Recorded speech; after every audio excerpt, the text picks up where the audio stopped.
তারুণ্য না অভিজ্ঞতা? ভারতীয় ক্রিকেট দলের অন্দরের সমীকরণ নিয়ে একসময় দেশজুড়ে প্রবল বিতর্ক তৈরি হয়েছিল। জাতীয় ক্রিকেট দলের এক সময়ের বিতর্ক তৃণমূলের অন্দরে। বিতর্কের মাঝেই প্রৌঢ় বিধায়ক মন্ত্রীদের তালিকা তৈরি করতে অভ্যন্তরীণ সমীক্ষা শুরু করল তৃণমূল। সূত্রে খবর, তৃণমূলের মোট 57 জন বিধায়ক সত্যরুদ্ধ। এর মধ্যে 6 জন মহিলা ও 4 জন চিকিৎসক বিধায়কও রয়েছেন।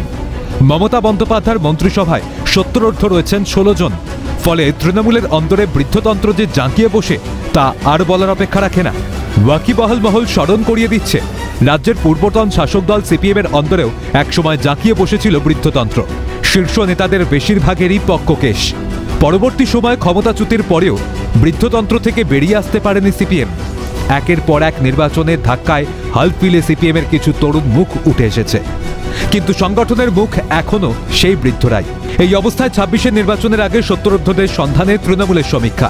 প্রশ্ন উঠছে, হাতে পর্যাপ্ত সময় থাকতে থাকতেই কি বৃদ্ধতন্ত্রের নিগড় থেকে দলকে বের করে আনতে চাইছে তৃণমূল?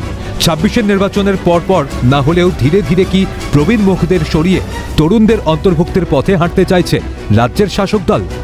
মন্ত্রিসভায় 2-1 জন প্রবীণ ও অভিজ্ঞ মুখকে রেখে বেশিরভাগকেই কি সরিয়ে ফেলার প্রক্রিয়ায় সমীক্ষা প্রথম ধাপ? রাজনৈতিক মহল অবশ্য তেমনটা মনে করছে না।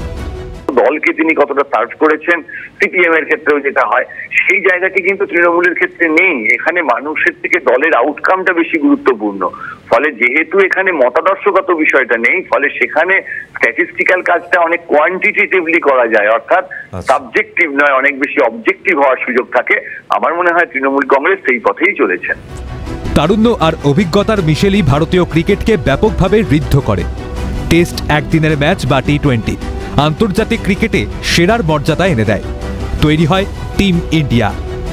অভিজ্ঞতা আর তারুণ্যের মিশেলে রাজ্যের পূর্বতন শাসক সিপিএমও 34 বছর রাজ্য শাসন করেছে। তৈরি করেছিল উন্নততর বামফ্রন্ট। সময় থাকতে থাকতে সত্যরুদ্ধ খুঁজতে অভ্যন্তরীণ সমীক্ষা কি তৃণমূলকে আরও বেশি ব্যালেন্সড হতে সাহায্য করবে? উন্নততর তৃণমূল হয়ে উঠবে অপ্রতিরোধ্য? ক্যালকাটা নিউজ।